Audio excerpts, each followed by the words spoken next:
We zijn hier om te demonstreren. Is dat nedig? Ja, blijkbaar al. Ja. De gemeente die reageert net en na 3 weken hebben we hier nou ervaren dat hier nou inmiddels Jannes asielzoekers inkomen.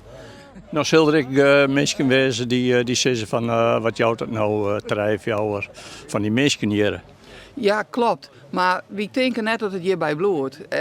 Dit is gewoon een voorbode, hebben we het idee. Dit is een beetje een test, hoe reageren de mensen hier op deze opvang.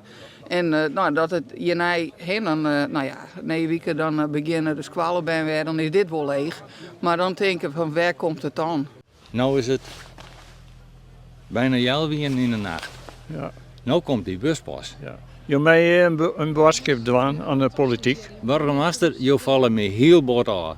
En dat hele terrein hier, dat is een 3 weken net ingebroek. Er komt net een auto hier, er wordt al iets inhouden. Er is geen verordening die dat aanjoen had.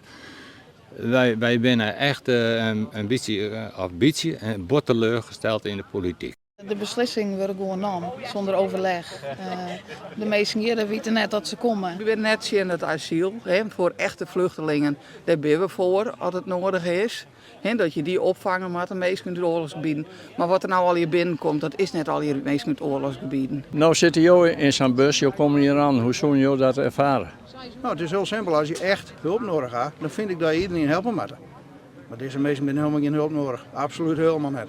Ja, maar dat weten jullie toch net? Ja, dat weten we wel, want we weten waar ze wij komen. En dan kom ik in Ter Apel. En dan kom ik in Pekela en dan kom ik in Emmen.